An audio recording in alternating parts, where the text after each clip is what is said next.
Hi, welcome back to the show. Hi, I'm Jesus Trugazza, your host, 24/7 Laredo Talk Show. It's an independent and news channel. It talks about the issues affecting Laredo. As you know, of course, today is election day. Actually, it's election day all the way through October the 30th and another few more days. We've had a good turnout in Laredo. However, it's not over yet. So we do have another guest who's here, who's actually from out of town, here to campaign on her behalf. So why don't we go on over and talk to her?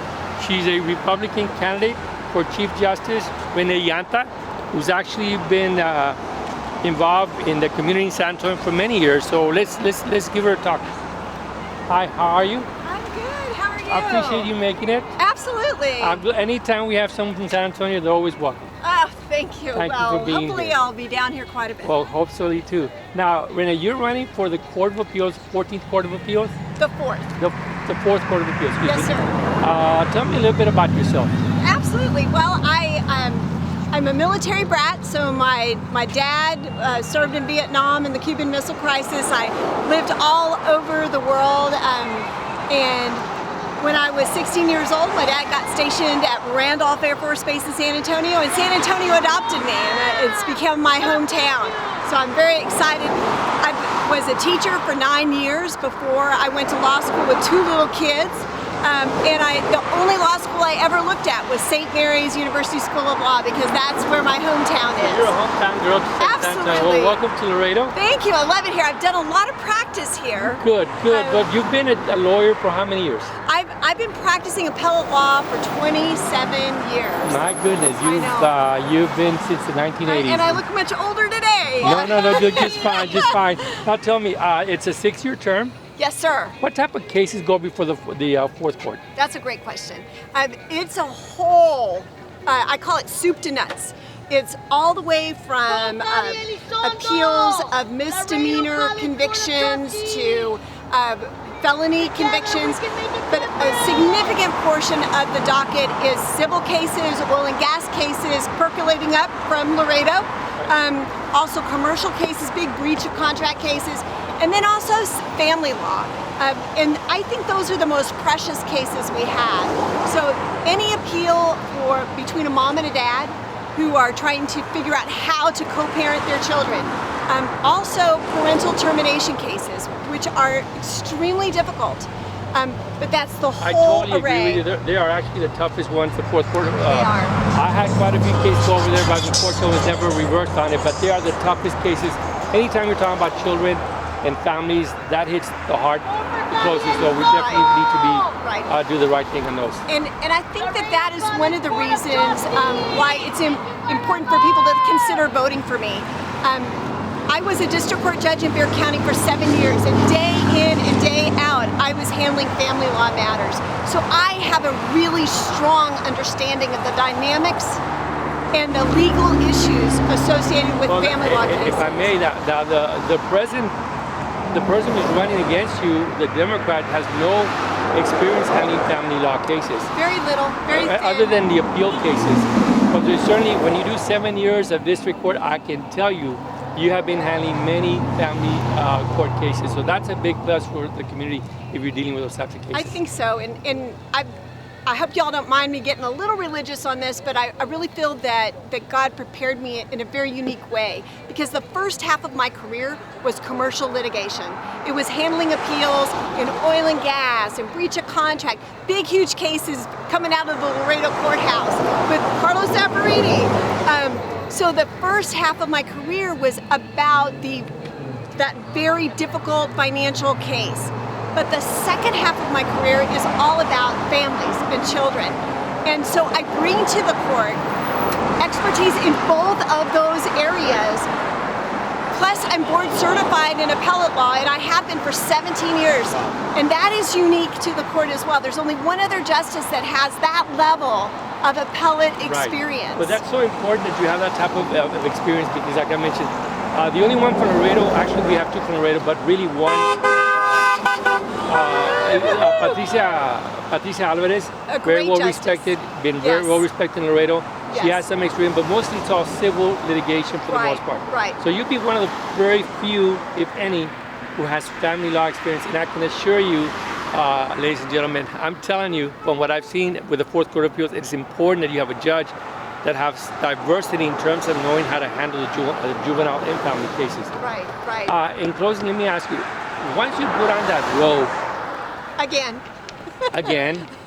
are you apolitical, or is that how does that get played out? Absolutely, and anybody can check me out. If you put in my last name, Yanta, in Google, and put in something called Pearl's Court in Google, what you're gonna see is that my judicial philosophy is, yes, I follow the rule of law.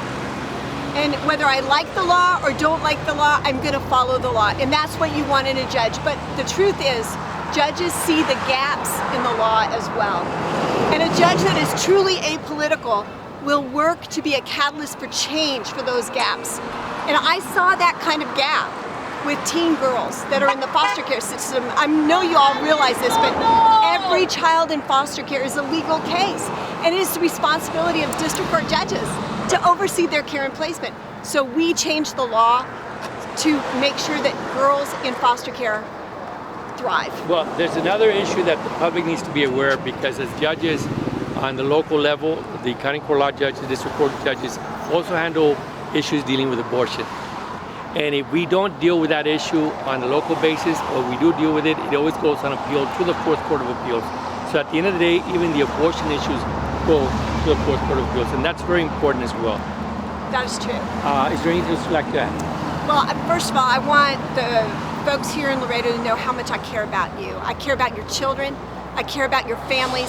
I want to make sure that our appellate system serves you. I am your servant leader. I'm not a voice from the top. I'm a person who's going to walk hand in hand with you to make a difference in our community.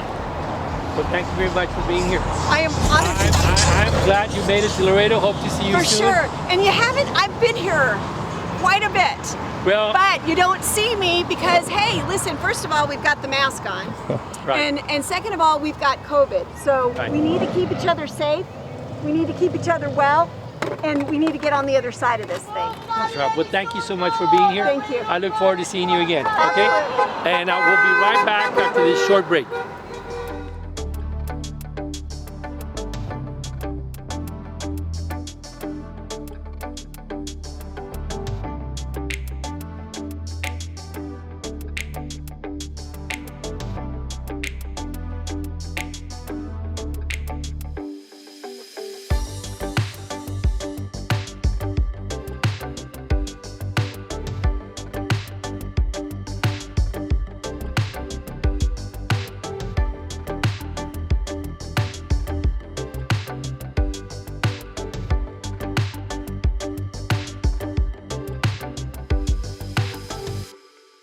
Welcome back to the show. We also have another candidate, Karina Elizondo, who's running for actually Laredo College, place 7 here in Laredo, and who's here with us as well. Thank you for joining us, Karina. How do you feel? Fine, thank you. Good afternoon, everyone. So, you're halfway down the early voting period. You're happy you're halfway there? Yes, we're very, very excited. We can't wait for the early voting to end, but we want to give everybody an opportunity to come and vote. Please do so. We have until Friday of next week, October the 30th. Please come and support your candidate, and please make the right choice. Please support Karina Elizondo. Please vote for me. Well, I'm sure a lot of people are going to go vote now. Right now, you're halfway there. You've been at it for 2 weeks already. Have you gotten most of the people who you feel comfortable with voting already, or are you still getting people out to vote? We're still getting people out to vote. I feel I'm very confident. We have a lot of support. We're doing really, really good. And thank you all, Laredo, for your support. But please, if you haven't voted, please come. Support your candidate. We're going to be here until 6. Good. And the election is going to be going on November 3rd, but you can vote all the way to October 30th, is that right? Correct. Absolutely. And where can you vote this coming week? There's 1 week left of early voting. The sites are going to remain the same for early voting. If you guys want to be safe because of COVID, we have curbside sites available. The fire department is one of them. There's one at the annex and also at Billy Hall. Now that's very important because there's a lot of people still who feel very uncomfortable coming out and vote.